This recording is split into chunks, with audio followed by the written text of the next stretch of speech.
जय श्री कृष्णा गाइज। स्वागत है आपका हमारे चैनल में। तो चलिए कहानी को शुरू करते हैं। आज की कहानी का शीर्षक है नई बहू को सास और नंदों ने काम वाली की तरह काम कराया तो हुआ ये। बहू के ससुराल आते ही सास और नंदों ने बहू को घर के कामों में पीसा तो बहू ने कर दिया ऐसा काम कि सास और ननदों के होश उड़ गए। ससुराल में नई बहू के आते ही उसे जिम्मेदारी के नाम पर अकेले ही हजारों काम करने के लिए सौंप दिए जाते हैं, बिना ये सोचे कि वह अभी इस घर में नई है। हर लड़की को मायके की आज़ादी से निकल ससुराल के शिकंजे में एक न एक दिन तो बांधना ही होता है। लेकिन इन सब के लिए उसे ही खुद को तैयार भी होना पड़ता है और सबके साथ घुलने मिलने में इन सब के बीच समय लगता है। थोड़ा समय बाद व्यवहार में थोड़ी परेशानी, अच्छाई बुराई, नापसंद पसंद सबको समझने में 1 माह तो लग ही जाता है। लेकिन इस तरह खामोशी का फायदा उठाना शायद ही ठीक हो, क्योंकि कोई भी लड़की जब अपना घर परिवार छोड़कर आपके नए घर में प्रवेश करती है तब वह हजारों सपनों को बुन कर आती है। लेकिन ससुराल और स्वप्न में जमीन आसमान का अंतर है। बेटी बेटी ही रहती है और बहू बहू। लेकिन उसके साथ नौकरानी की तरह व्यवहार कहाँ तक ठीक माना जा सकता है। यदि उसकी सास बहू ना समझ बेटी की तरह समझकर दो प्रेम से बात की जाए तो बहू खुद को जल्द ही अपने इस नए घर में खुद को सेट कर ही लेगी। इन्हीं सब बातों के बीच मुझे एक मुहावरा याद आ रहा है, घर की मुर्गी दाल बराबर। आज हमारे समाज में ऐसे अनेकों घर हैं जहां औरतों को महज घर की मुर्गी के बराबर ही समझा जाता है, जहां उसका नाता सिर्फ रसोई घर से लेकर परिवार के पेट पूजा का ख्याल रखना ही मुख्य भूमिका होती है। लेकिन शायद ही आप पूरी तरह गलत धारणा है, क्योंकि जहां देश में पुरुष प्रधान को सदियों से यही शिक्षा दी गई है कि उन्हें घर के काम में हाथ बढ़ाने की जरूरत नहीं है। मैं उन पुरुषों को ये याद दिलाना चाहूंगी, जब काम में आज महिलाएं कदम से कदम मिलाए आपका साथ दे रही हैं, तो क्यों आप महिलाओं के मत्थे सारे काम को थोप रहे हो। माना पुरुष कमा कर लाते हैं, मगर आज औरतें भी कहाँ किसी से कम हैं। घर के काम से लेकर ऑफिस हो या निजी बिजनेस संभालना, परिवार में बच्चों को संभालना, उनकी हर छोटी बड़ी खुशियों में खुद की खुशी को अनदेखा करना, इतना त्याग कौन सा पुरुष प्रदान करता है। लेकिन फिर भी वे कभी ना ही उफ करती हैं, ना ही कोई उनके बारे में सोचता है। पूरे घर के जिम्मेदारी संभालते संभालते औरतें मानसिक और शारीरिक रूप से अक्सर बीमार हो जाया करती हैं। इस हालत में भी कोई उन्हें दवा के लिए पूछ ही ले, यही बहुत बड़ी बात है। कमला जी के बड़े बेटे की शादी आखिरकार बड़े ही धूमधाम से रागनी जी की बड़ी लड़की रूही से तय हुई। कुछ ही दिनों में शादी हो बहू रूही ने कमला जी के घर में कदम रखा। रूही एक और जहां मायके में घर की सबसे बड़ी लड़की थी, वहीं खुदा ना खास्ता ससुराल में भी बड़ी बहू बन गई। इसे ही कहते हैं रब ने बना दी जोड़ी। कमला जी का बेटा राजीव बैंक में कार्यरत था, तो उनकी बहू भी कहाँ बेटे से कम पढ़ी लिखी थी। पढ़ी लिखी बीएड है बीएड।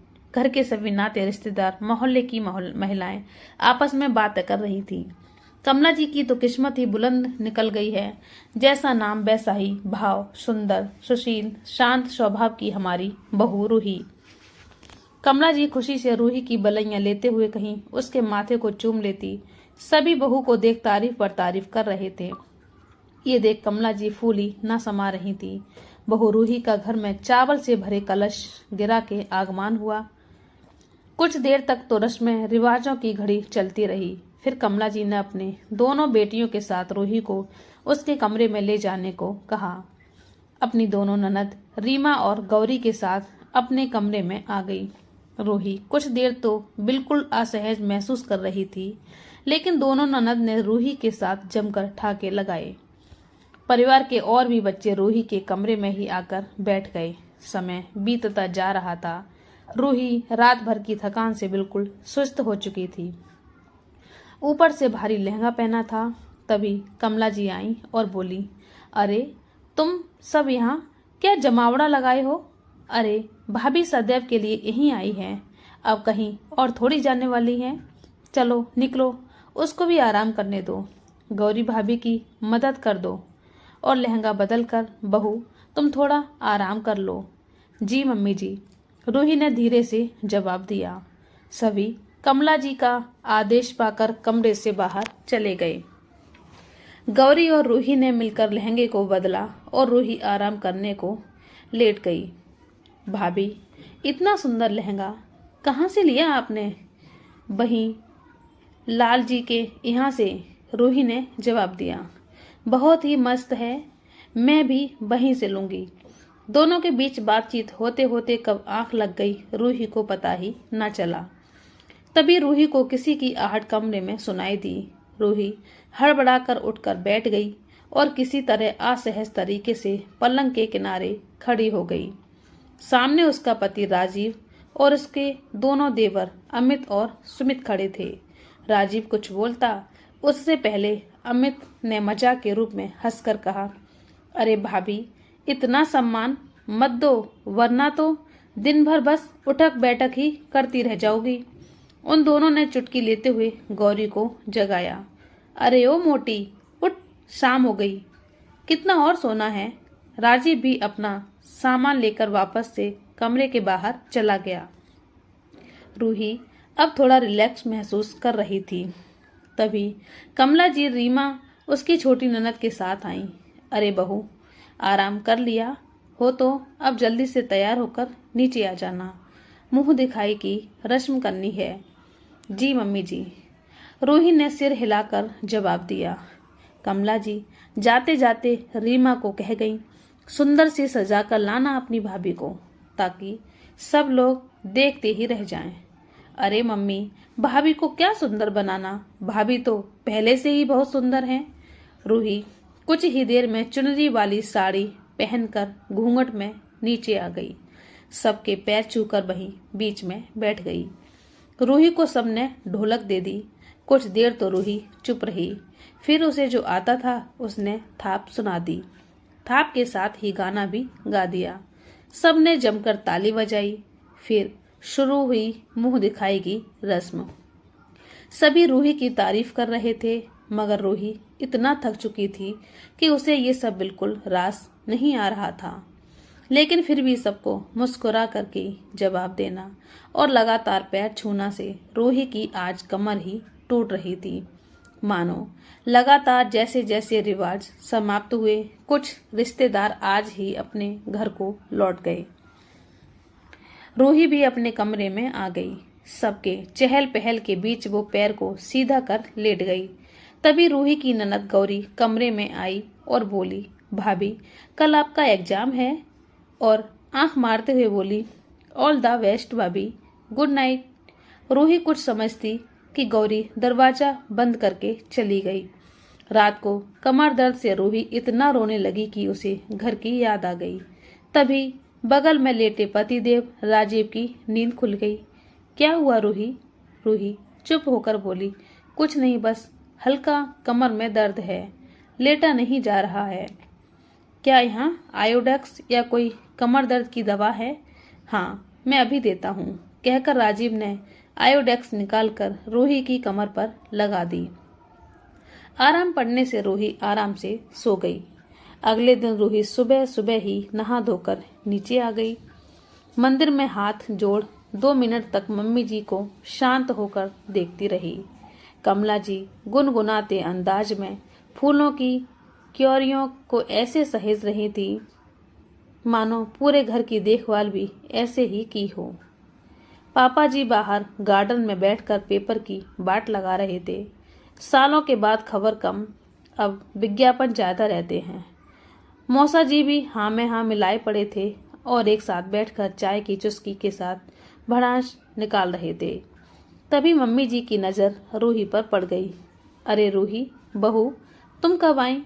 ठीक से सोई कि नहीं? मुझे लगा तुम भी गौरी और रीमा की ही तरह सुबह देर से ही उठती होंगी। बोलते हुए मम्मी जी रूही के नज़दीक आईं और हाथ पकड़ते हुए बोली, बहू, आज तुम्हारी पहली रसोई है। वैसे तो मैंने तुम्हारे खाने की तारीफ बहुत सुनी है, मगर अब चखने के दिन आ गए हैं। इतना कहते हुए वो मुस्कुराईं। रूही चुपचाप उनकी बातों पर सिर हिलाकर रह गई। मेरा सिर हिलाना था कि मम्मी जी ने झट से कहा, बहू आज तुम क्या बनाओगी? शुरुआत तो पहले रसोई की मीठे से होती है, जिससे परिवार में सदैव रिश्ता मीठा मीठा रहे। ऐसा करो, तुम हलवा या खीर बना दो। जी मम्मी जी, रूही ने कमला जी को सिर हिला करके जवाब दिया। तभी नंद गौरी आई और रूही का हाथ पकड़कर बोली, गुड मॉर्निंग भाभी, चलिए आपको आपकी रसोई से परिचय कराती हूँ। ये है आपकी रसोई और ये रहा सारा सामान, सूजी का हलवा बनाने वाला और खीर बनाने वाला। ऑल द बेस्ट भाभी। इतना बोलते हुए गौरी किचन से बाहर चली गई। रूही बिल्कुल अकेले ही किचन में कुछ पल तो खड़ी रही, मगर मानो उसे लाइटर भी चलाना ना आता हो। किसी तरह गई गैस जलाकर उसने ज्यों ही कढ़ाई चढ़ाई। कमला जी रसोई घर में झांक कर बोली, बहू घी कम डालना, तुम्हारे ससुर जी को कम देना होता है। उनका इतना बोलना था कि कढ़ाई में घी थोड़ा ज्यादा ही गिर गया। हे भगवान, ये क्या हो रहा है? अब क्या करूँगी? सब क्या कहेंगे मुझसे? आज तक तो सिर्फ 4 लोगों का ही खाना नाश्ता बनाती हूँ और यहाँ 10 लोगों को कैसे बनाऊँ? उसने अग्नि देवता को प्रणाम करते हुए वापस से शुरुआत की। पहले खीर चढ़ाई और फिर दूसरी तरफ हलवा। इतना सब करने में उसे आधा 1 घंटा लग गया। फिर दोबारा कमला जी आई और बोली, कोई चीज चाहिए तो नहीं? कोई मदद चाहिए तो बोलो। कमला जी ने मुस्कुराते हुए बोला, अब नई नवेली बहू क्या बोलती? भला किसी की मदद नहीं चाहिए, मगर एक लोग तो यहीं रहिए। लेकिन ससुराल में पहले दिन कौन लड़की भला बोल पाती है? रूही अंदर ही अंदर ऐसा महसूस कर रही थी कि जीवन में उसने कभी भी काम नहीं किया है। हाथ शुरू में तो कांपने लगे, लेकिन फिर रूही पूरी हिम्मत के साथ किचन में खुद को माइंड मेकअप करने लगी और किसी तरह दोनों चीजें बनाकर तैयार कर दिया। सासू माँ और दोनों ननद किचन में आई और बोली, वाह क्या खुशबू है। कमला जी दोनों चीज बने देख खुश होकर बोली, अरे वाह, दोनों ही चीज बना दी। मुझे लगा पता नहीं तुमसे होगा कि नहीं। वाकई जैसा नाम है वैसा काम। ये सब देखकर दिल प्रसन्न हो उठा। अच्छा रीमा, गौरी, दोनों मिलकर जल्दी जल्दी सबके लिए प्लेट में हलवा और कटोरी में खीर निकाल दो। इन्हीं बीच कमला जी ने अपने गले में पड़ी हुई चैन को निकाल करके रूही बहू को पहनाते हुए बोली, ये खानदानी चैन है, मेरी सास ने मुझे पहली रसोई पर दी थी और उनकी सास ने उन्हें। अब ये तुम्हारे लिए है, क्योंकि अब से रसोई की मालकिन तुम हो। बाकी कामों को ले तो नौकर चाकर लगे हैं, मगर खाना हम लोगों के हाथ का ही खाएंगे। रूही उनकी बात सुनकर मुस्कुरा दी। अच्छा बहू, तुम जाओ ऊपर आराम करो, अभी गौरी तुम्हें नाश्ता ऊपर ही पहुंचा देगी। जी। रूही सर हिलाकर के ऊपर आ गई। रूही का सारा दिमाग हलवा और खीर पर लगा था। ना जाने सबको कैसा लगा होगा। पति देव राजीव रूही को देखकर बोले, अरे तुम्हारा दर्द कैसा है? अब ठीक है? हाँ तो आराम करो, काम क्यों कर रही हो? रूही 2 पल को बेवकूफ़ों की तरह देखती रही और राजीव सीढ़ी से नीचे उतरकर नीचे आ गया। नीचे से सभी की आवाज आ रही थी, अरे वाह, क्या लाजवाब रबड़ी जैसी खीर बनाई है, मजा आ गया है। तभी गौरी रूही के कमरे में आई और हलवा खीर लेकर बैठ गई और गाल को खींचते हुए बोली, भाभी लाजवाब बनाया है आपने। इतना सुन रूही मुस्कुरा दी। यहीं से शुरू हुआ रूही के जीवन का नया सफर। जिस पहले सफर में वो पास हो जाने से थोड़ी खुद को सहज महसूस कर रही थी, वक्त बीतता गया और दिन हंसते बतियाते निकल गया। तभी माँ ने बताया, बहू कल दावत है, तुम्हें सबके लिए अपने चटक हाथों से खाना बनाना होगा। रूही मन ही मन सोचने लगी, 10-12 ही लोग होंगे ज्यादा से ज्यादा। लेकिन कमला जी ने जब बताया कि कुल 25 लोग दावत पर आ रहे हैं, हमारी बहू के हाथ का खाना खाने। ये सुनते ही रूही के होश उड़ गए। 25 लोगों का खाना। फिर उसे लगा जब इतने लोग आ ही रहे हैं तो सब उसके साथ मिलकर हाथ भी बटाएंगे।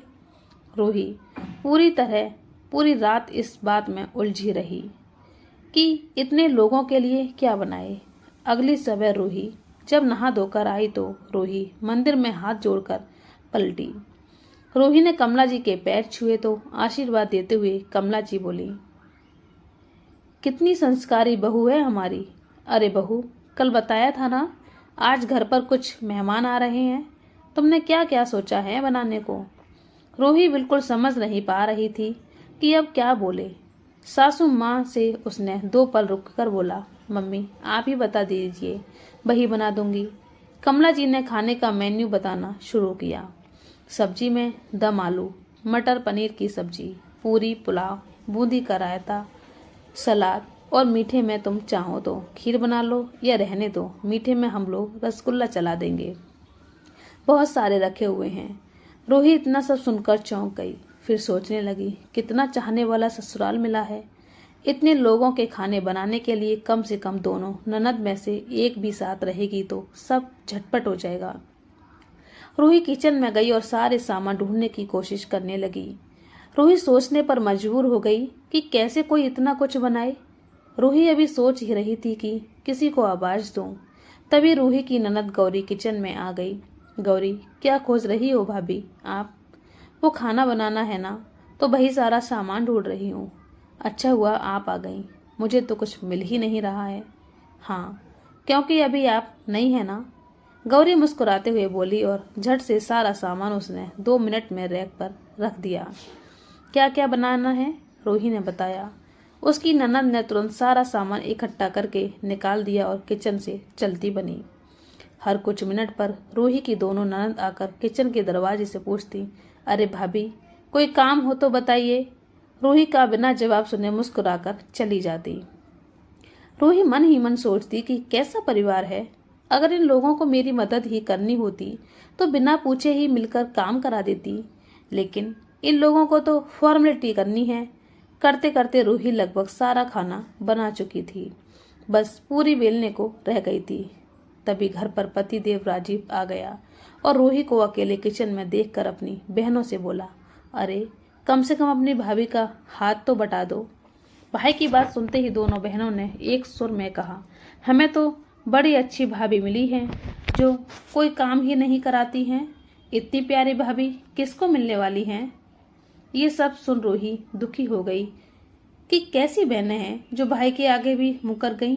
अब बस खाना खाने की बारी थी और रूही की दोनों ननद सबको सर्व करती गईं। सभी लोग खाने की तारीफ कर रहे थे। इधर रूही किचन में खड़ी खड़ी बिल्कुल थक चुकी थी।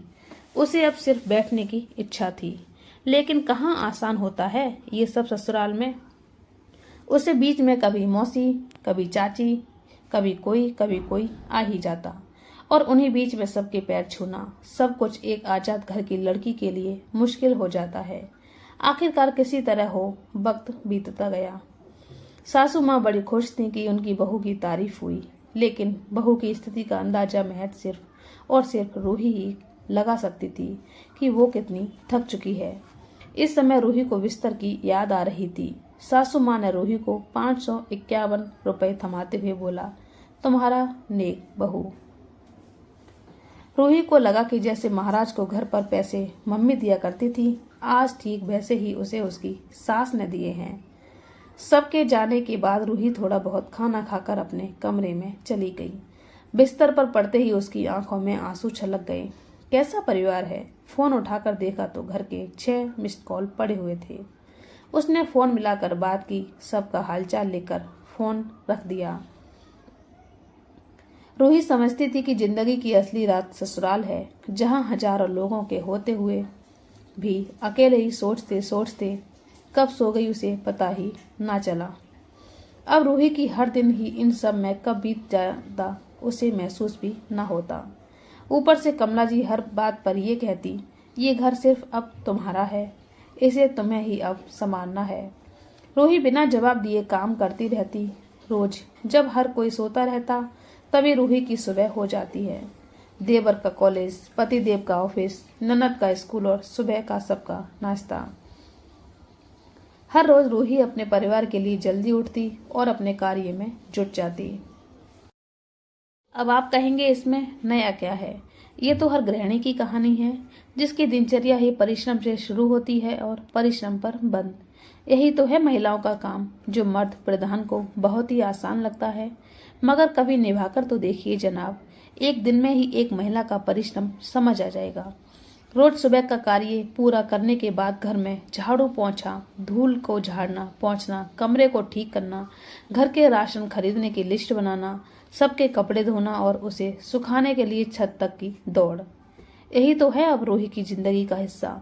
वक्त की सुई अपने हिसाब से दौड़ लगा रही थी।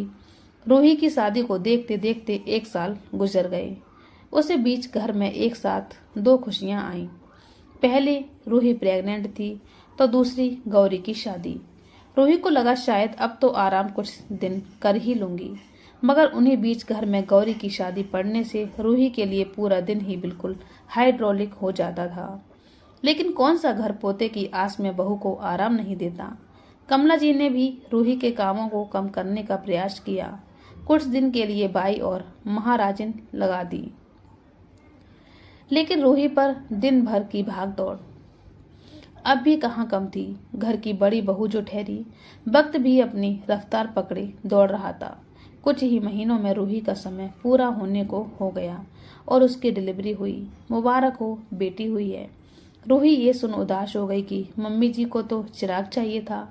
बेटी की आने की खुशी जहाँ एक और सबको थी, वहीं कमला जी को बिल्कुल नहीं। वक्त बीता और कमला जी का गुस्सा भी बदला।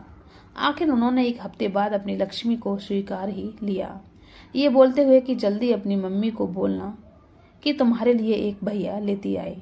सभी उनकी ये बात सुनकर खिलखिला देते, मगर रूही सिर्फ मुस्कुराकर मम्मी जी की वो फरमाइश सुन रही थी, जो उसके हाथों में नहीं बल्कि भगवान के हाथों में थी। बेटा बेटी तो एक स्वरूप है, ना तो बेटी कम है ना बेटा कम है। ससुर जी ने सासू माँ को टोकते हुए कहा, हमारी गौरी रीमा या इन 2 नालायकों में से है क्या?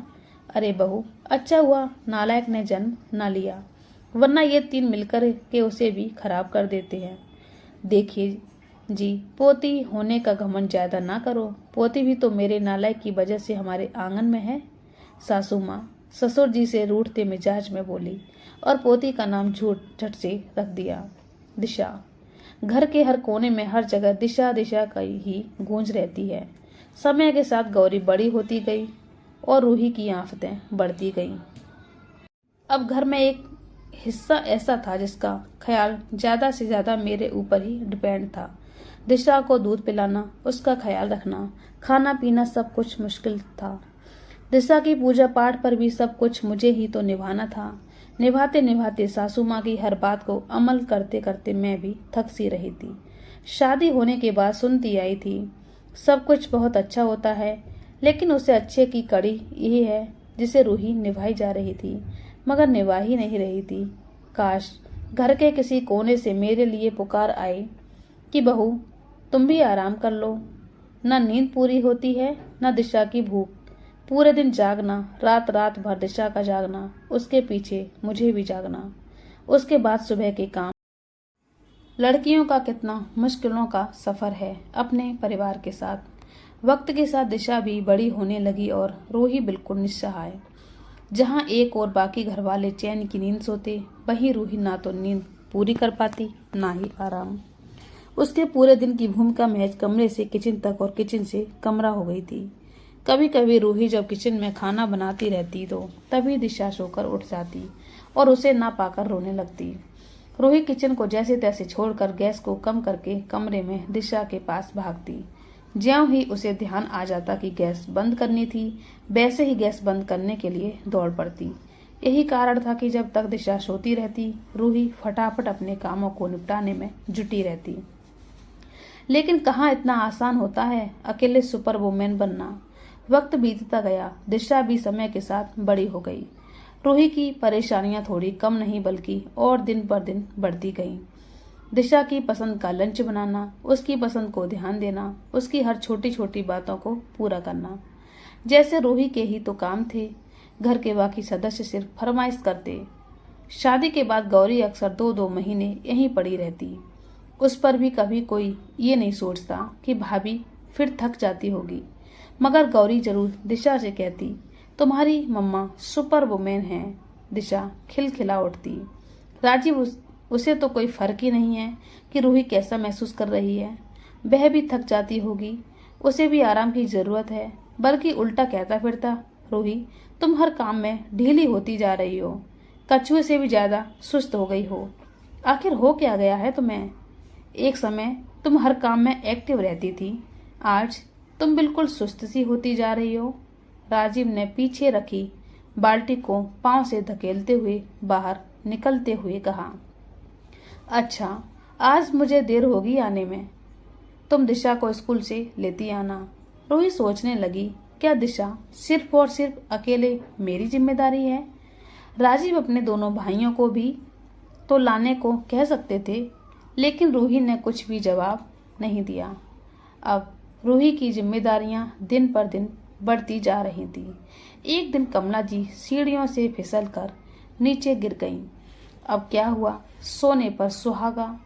रूही के लिए अब एक और आफत बढ़ गई थी। कमला जी की मालिश और रोज हर काम से खाली होकर उनकी एक्सरसाइज करवाती।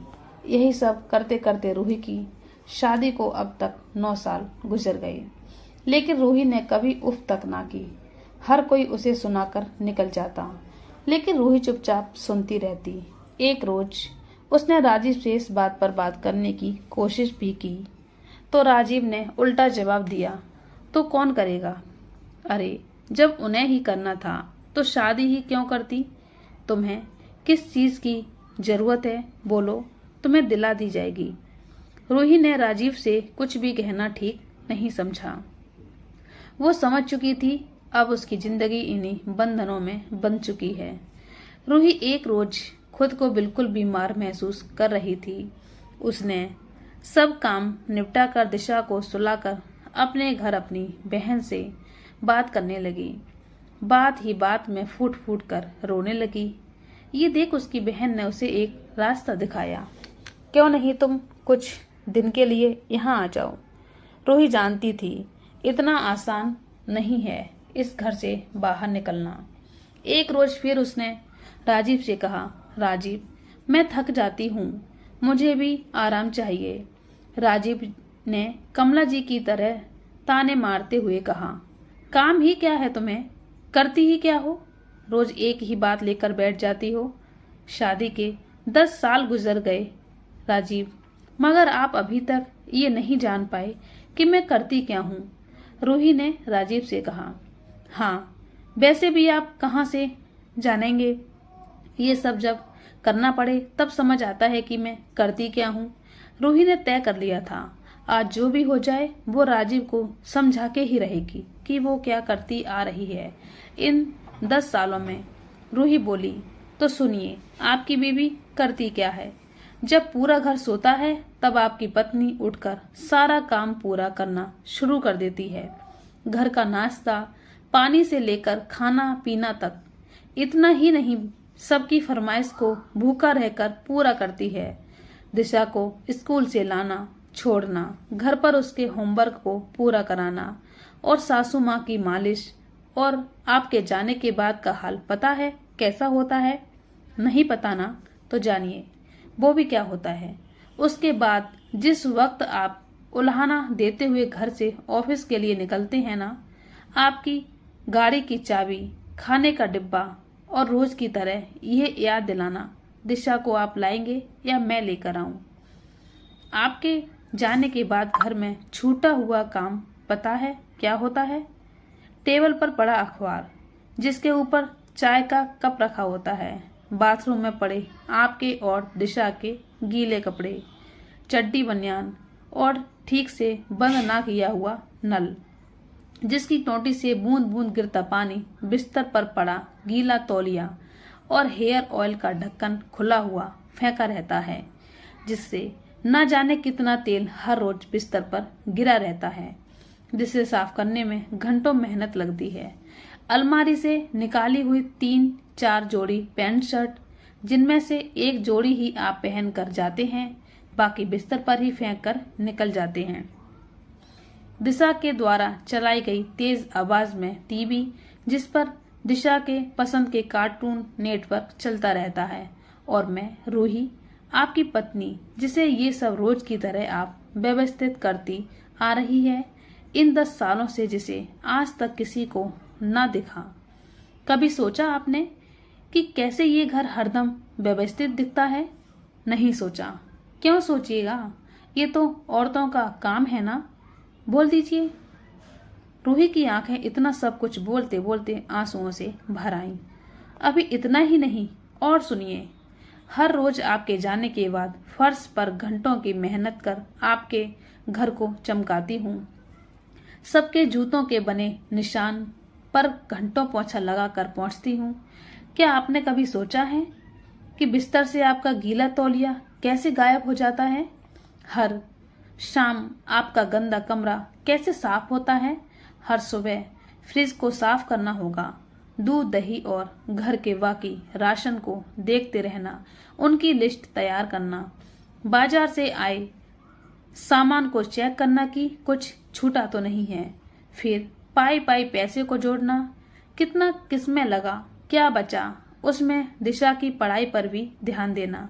कभी सोचा आपने या आपके परिवार ने हर दिन अलग अलग फरमाइश का नाश्ता, दोपहर और रात का खाना कैसे बनता है? मेज को खाने से कैसे अकेले सजाती हूँ? रूही नहीं ना, क्योंकि आपके सारे कार्य जो बने बनाए हैं, खुद को कहाँ कुछ करना है। हाँ, आप सभी मिलकर करते तो हो बहुत बड़ा काम, मुझे हर पल सुनाने का काम, हर काम में कमी निकालने का काम। बस राजीव, मैं आपसे इतना कहना चाहती हूँ कि मैं कुछ दिनों के लिए घर जा रही हूँ, मैं भी रिलैक्स होना चाहती हूँ। राजीव ने रूही की बात को काटते हुए कहा, तो घर कौन देखेगा? और हमारे सारे काम टाइम पर, नाश्ता, खाना, दिशा का स्कूल भी तो छूट जाएगा। मैं अकेले जाऊंगी, दिशा यहीं रहेगी। इतनी छोटी बच्ची कौन संभालेगा? राजीव ने कहा। क्यों? दिशा आपकी बेटी नहीं है या इस परिवार की बेटी नहीं है? देखिए राजीव, मैं कुछ दिनों के लिए जाना चाहती हूँ, आप माँ से बात कर लीजिए। रही बात दिशा की, तो मैं उसे साथ लिए जाऊंगी, मगर मैं अपने घर जाना चाहती हूँ। राजीव इतना सब कुछ शांत होकर सुनता रहा और उसने सुबह होते ही रूही से माफी मांगी, मगर रूही भी अडिग रही। राजीव की बातों से इस बार रूही जरा भी नहीं पिघली। माँ माँ, राजीव ने कमला जी को आवाज लगाई। हाँ बोल राजीव। कमला जी ने राजीव से पूछा। अरे माँ, रूही कुछ दिनों के लिए अपने घर जाना चाहती है। अरे क्यों? अचानक से रूही चली जाएगी तो यहाँ कौन देखेगा? अरे माँ, रूही से क्या पूछ रही हो? अगर जाना चाहती है तो क्या दिक्कत है? राजीव ने माँ को टोकते हुए कहा। रूही किचन में खड़ी हो मुस्कुरा रही थी। एक लंबे अरसे के बाद रूही अपने घर जाने वाली थी। रूही बहुत खुश थी। तभी सासू माँ ने राजीव से पूछा, अरे ठीक है, पर कब तक आना है? रूही, बहू कल चली जाओ और एक दिन रहकर यहाँ आ जाना। रूही सुनते ही उदास हो गई, लेकिन मन ही मन सोचने लगी कि आप पहले जाने तो दीजिए, मैं जल्दी आऊंगी ही नहीं। मम्मी, कुछ दिन आप लोग भी जानिए कि रूही इस घर की क्या है। राजीव की यातना करने पर और ससुर जी ने सुनते ही कह दिया, अरे जाने दीजिए ना कमला जी, बहू भी तो एक जगह रहते रहते बोर हो गई होगी। आज अजी आप भी खूब हैं, मैंने मना कब किया है? बस बहू जल्दी आ जाए, वरना घर कौन देखेगा। क्या बात करती हो आप कमला जी? बहू के पहले इस घर की बहू आप भी तो रही हैं और आपने घर को बखूबी संभाला है। इतनी क्या रोक टोक? बहू तू अपना सामान पैक कर ले, कल ही राजीव तुझे पहुंचा देगा। जी पापा, रूही ने जवाब दिया।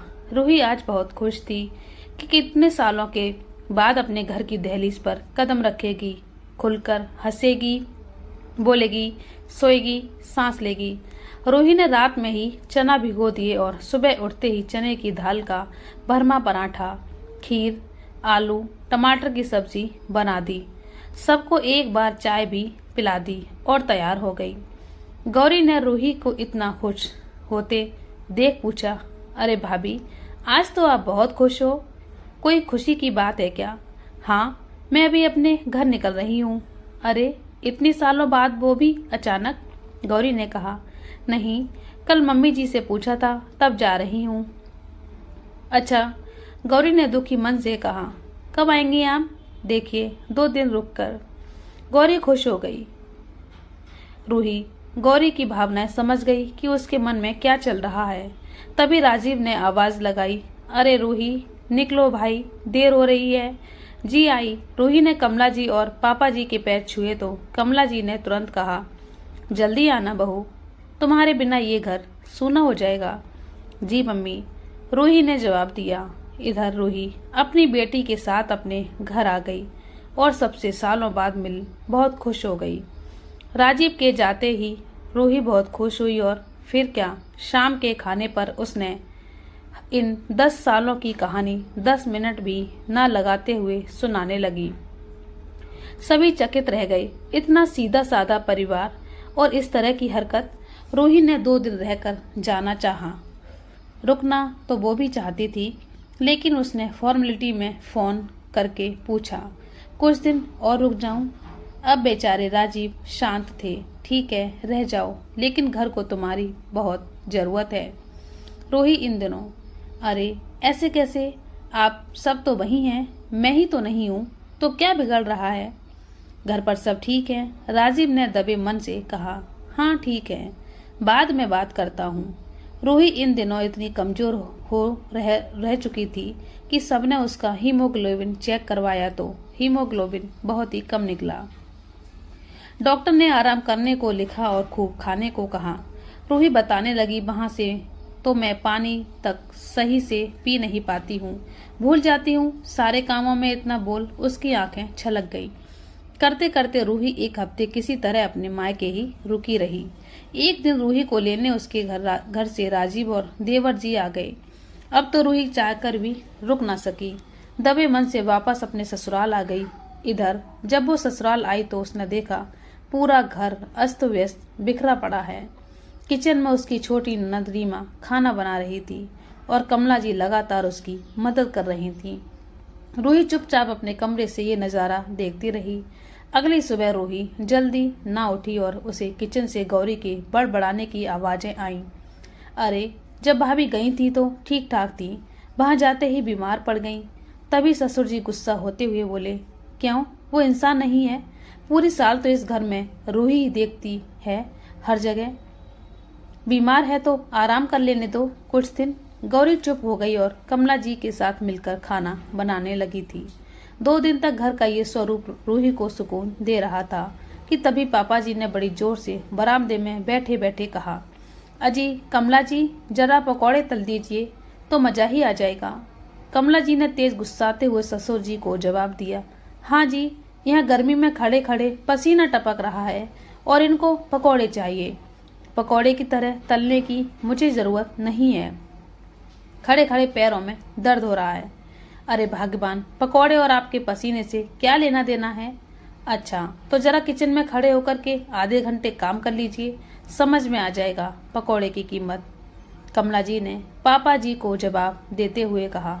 पापा जी जोर से ठहाके लगाते हुए बोले, वाह भाई वाह, 2 रोज खड़े होने पर तुम सब इतनी उफ कर लिए। लेकिन क्या किसी ने रूही बहू के बारे में सोचा? बिल्कुल नहीं। यह कभी रूही बहू से कहा कि किसी से की खुद की फरमाइश को खुद से पूरा करिए, या कभी बहू ने ये कहा कि मुझे गर्मी लग रही है? बल्कि सदैव उससे सबकी पसंद का ख्याल रखते हुए बढ़िया भोजन बनाकर खिलाते देखा है। कभी भी उसे किसी को ताना मारते बड़बड़ाते नहीं देखा, ना ही कभी उसे किसी की बुराई करते पाया है। सदा जी में सर हिलाने वाली बहू सबको नहीं मिलती। कमला जी, आज आपकी बेटियां किचन में खड़ी हो गई हैं तो आपको समझ आया कि किचन में पसीना भी टपकता है। अगर इस घर में सब मिलकर कार्य करें तो बहू भी भला क्यों बीमार हो। रूही ये सब अपने कमरे में सुन रही थी। उसकी आंखें भर उठी। तब कमला जी ने तय किया कि आज से सभी लोग मिलकर कार्य को निपटाएंगे ताकि बहू पर बोझ न बना रहे। रूही ने उसी दिन पापा जी की पसंद के पकौड़े तल दिए और उन्हें खिलाए। उस दिन से सभी को समझ आ गया कि रूही भी इस घर का हिस्सा है।